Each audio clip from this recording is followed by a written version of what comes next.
Okay, happy snow day, happy Friday, TGIF everybody.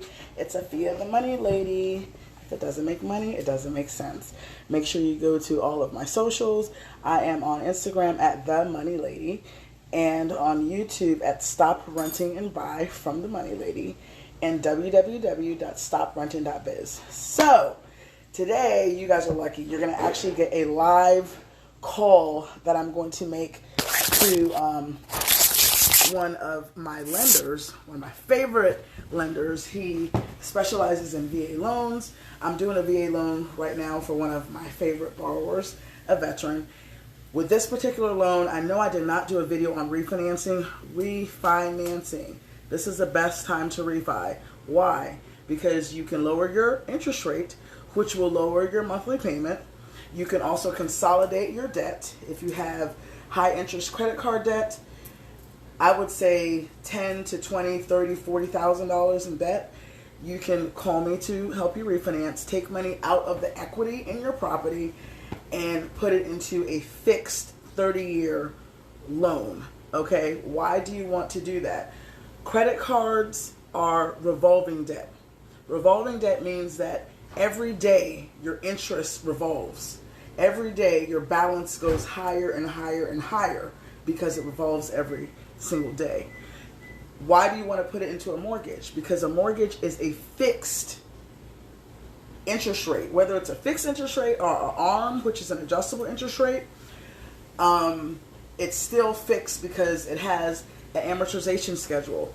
10 years or 15 years or 20 years or 30 years. However many years you want to choose. 10 years is 120 months. If you do 15 years, it's 180 months. If you do the regular 30-year mortgage, that's 360 months that you'll be paying. The interest is going to be compounded and only calculated every month. So therefore, it's a lot more stable payment for you. And you're pulling money out of the equity of your property in order to pay off what I like to say, I wouldn't say credit cards are bad debt because they help you accumulate debt in order to give you a credit score, but higher interest debt. So without further ado, let me call my lender. That's the only reason I'll use an iPhone, just so I can talk to somebody. You have to excuse his French. He has colorful language like me. Hello, Victor. Hey. What's up? What's up? Happy snow day. Yeah. We got a little boy. By the way, Brady might be here within the next 15 minutes. Oh, to come and shovel your snow? No. Okay. I already did that. Oh, okay. I got the car running right now. Okay. I guarantee they're going to want to eat lunch. Right. So, This kid's coming over for a sleepover today. So it's one of my son's buddies. He doesn't have that many friends. So. That's my house. All three of my boys, they always have their friends over. I have like 4 or 5 kids on any given weekend. So I already got pizzas for tonight, so I'll do that. And then I just shoveled the driveway and made paths and all that jazz. So. Anywho, with this thing, the stuff that I had, all the attachments that I sent. Yes, I saw that. The key one was the itemization of fees, right? I'm looking at that right now. So look at the amount due at the bottom. The amount due on the bottom on the first page is $8,798.98. Okay, so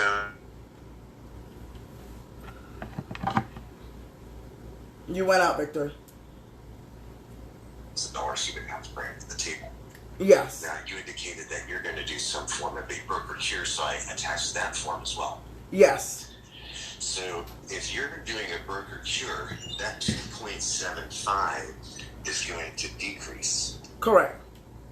Okay. So whatever you reduce your compensation by, that $8,700 is going to go down by. So we're still going to do a loan amount change to zero it out. That if you're taking, let's say, $4,000 off, okay, then she's going to have to bring $4,700. Screw it, do a change of circumstance group. $4,700 going Okay. to change the circumstance for loan amount. Okay, so whatever you decide to give them as a broker credit is going to decrease that number at that bottom. Okay. So, and that's what we are going to need to increase the loan amount with the change of circumstance formula, essentially. Right? Okay. Yes. So you have the broker cure form that tells you tell us what you're decreasing on your fee and make the adjustment in the system. Okay. Take that accordingly and fill out your change of circumstance for your loan amount to increase it so that we zero it out. Okay, that makes sense. So I'm making money. I'm giving him a credit, and then we just add it to the top of the loan, and that little $4,000 is not going to be a lot on the payment. It's not going to what? It's not going to be a lot on the payment if we increase the loan amount by $4,000. Yeah. That had to do with this. There was another thing too. So right now, it stands. You'll see that your origination is 2.75. Yes. Right? Yes. Okay. There's also a discount on that because you chose a rate that high, right? A rate that low. Or that low. Yes. Yeah. So what's the discount that you see? What's that percentage? The discount on the itemization is, where is it at? That'll be on the first page? No. Desktop. I would think it would be on the first page, but I don't see the discount on here. From what I created yesterday. I see lender that.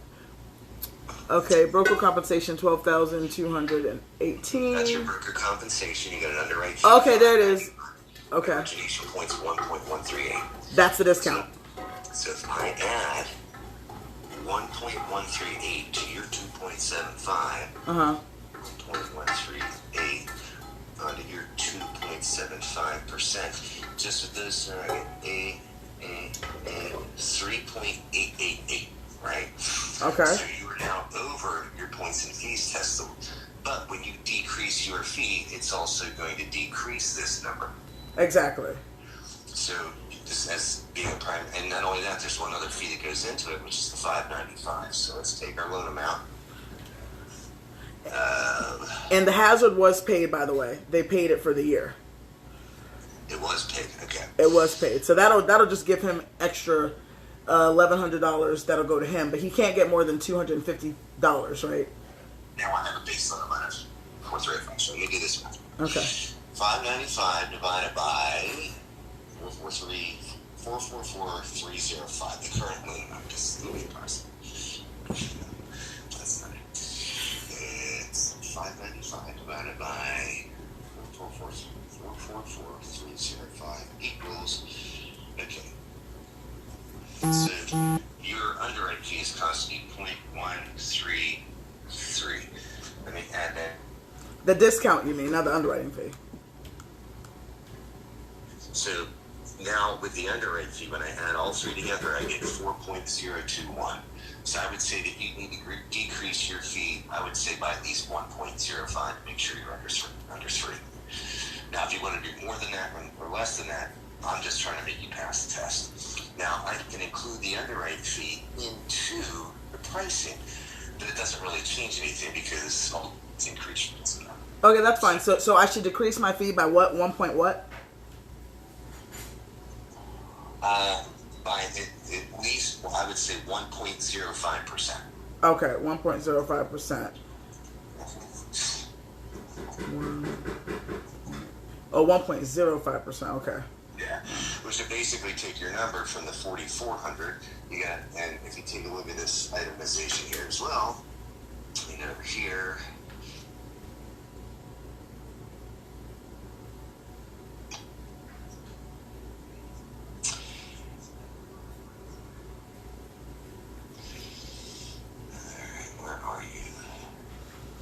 I hate iPhones. So this only has 3 months of homeowners listed on it.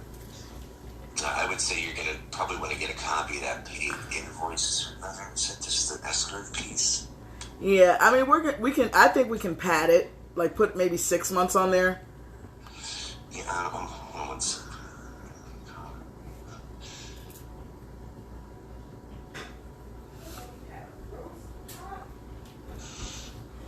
What happened? Okay, so check this out. Are you still with me? I'm listening. Go ahead. All right. Look at line item 903. 903. It's on the last last page, 903. Okay.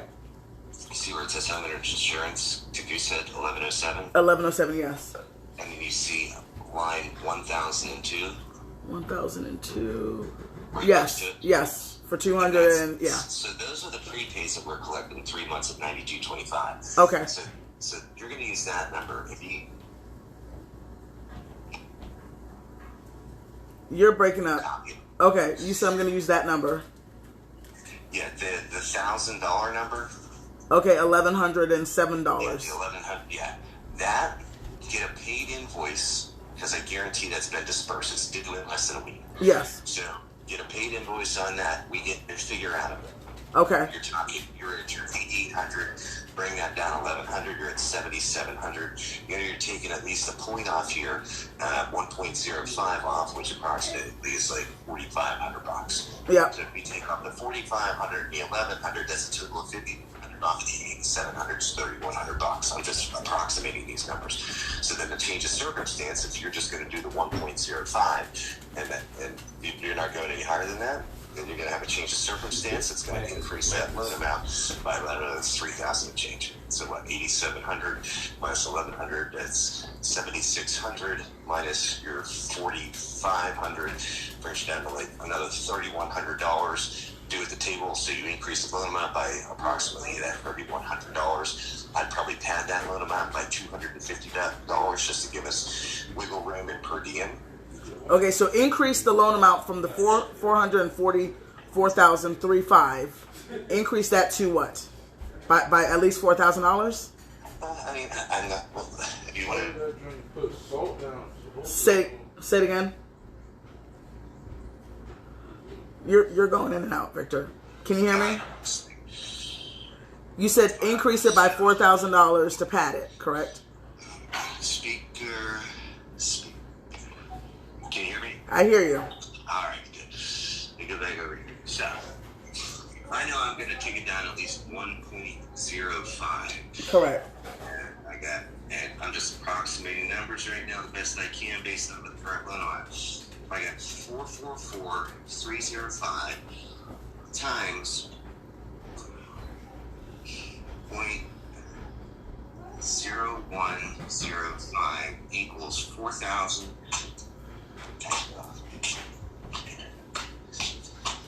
There it is. All right, so if you just decrease by the 1.05, that's $4,665.20. All right, and then you have the fee down here, 1107.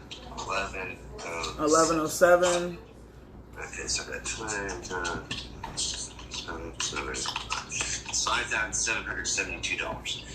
Okay, so I got 5,772.20 minus the funds due, which is 8,770.98 equals about $3,000. Okay. Okay, so then you would be increasing your loan amount from the 444, and you're going to pad a little bit, so you got so I got 444,305 plus I'm going to get 3,250 because I'm going to give myself some buffer room. Okay. 305 plus 3,250 equals about 447,500. 447. So why don't I just increase it by 5,000? You said 444,500. Well, 444,500 is 444,305 is what your current loan amount is. Okay. So I'm calculating these numbers, and I know that I'm going to get the paid invoice for 1107. Yes. And you're taking off at least 1.05, which is $4,665.20. I know that my amount due is going to come down $5,772.20. I subtract that off of the amount due currently that we have in the system, which is $8,770, and I get just about $3,000 almost to the penny. Okay. So I'm going to change my loan amount from the 444,305, and I'm adding 3,250 to give myself 250 buffer room on this thing. Then that loan amount would end up coming to the 447,500. So you do the change of circumstance, change it from the current loan amount to the 447,500. You end up doing a broker credit with the broker cure form for 1.05%. Okay. Package those things up, we send them together, and then we increase the loan amount. That you have the paid invoice as well, so we can zap that $1,100 worth of insurance that's already been paid out of there. Okay. And go with that. All right. So let me call Molly and put that in there, and we'll send it to you. I'm gonna call Molly to put all those numbers in. I'll do it. Okay. Okay. Thank you. We'll send it to you before we send it up. Yep. And basically, just let me know when you're set to upload it, because I told Tom, so he placed the CD request. So when I do a broker cure, it's not like when you, like, for instance, if I'm a normal lender that doesn't do broker cures and forced you to change this to borrower paid, and I send the CD out, and then you try to flip it to borrower paid because you know you're short, they make you resubmit the whole loan. I can do this broker cure basically at the table. Okay. Yeah. So that being said, if I know I can do the broker cure at the table, then I can actually skip my CD triggered now. Yeah. So, which means that if I send this shit in before we send the CD, then they're going to send you a new LE and then wait 1 day to send the CD. Yeah. But if we send that CD today and then you send the broker cure in, then we're just going to send a new CD check down to the table at that point. Okay, I see. So the plan would be we CD first, then we drop this stuff into Tom. In fact, I just want to know, because I will let Tom know, hey, this stuff is in there to fix it. But at the same time, don't drop it in until we get our CD out. Okay. Once we get our CD out, then go ahead and drop it back in line with the underwriter to clear this thing up. Okay. Just any other stupid conditions she put on there from earlier. Okay, so just to reiterate, the new loan amount is going to be $447,500, and my broker cure that I'm going to be giving him is 1.05, and that's going to go on the broker cure or the change of circumstance. Broker cure has your 1.05% decrease in the change of circumstance has the change for loan amount. Okay. COC. Okay.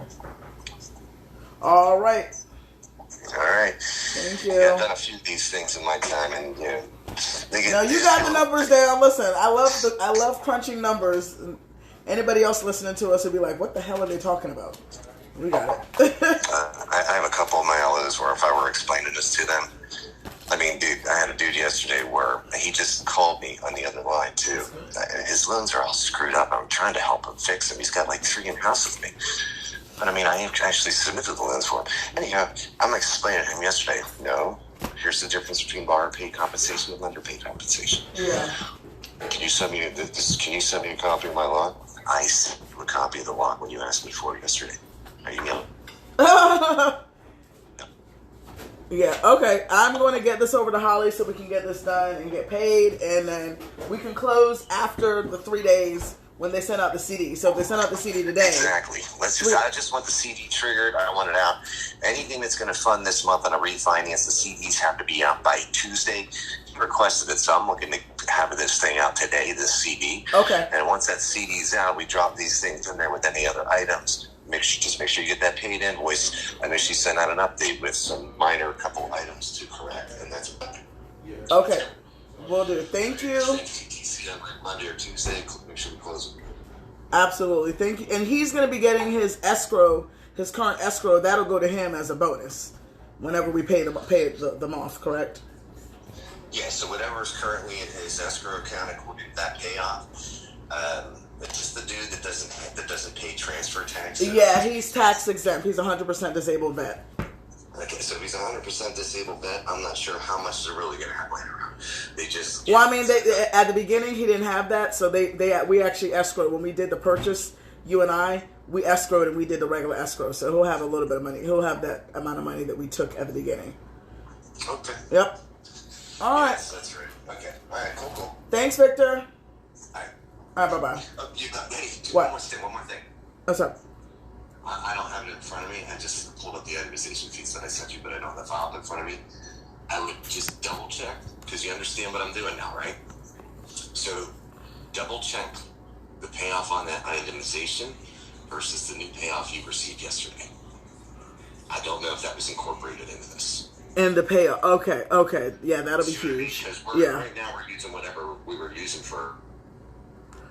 And the payoff would be somewhere on the. I'll find the payoff section. The payoff is versus what we were utilizing when this itemization fee was generated. Okay. I just thought about that just this second. I'm like, oh shit, that's right. They're going to be payoff yesterday.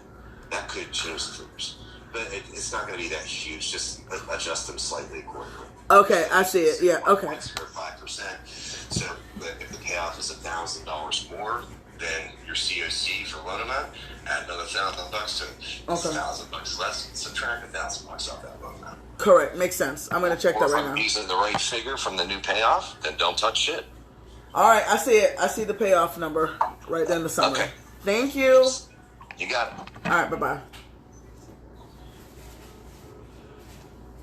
Oh, wow.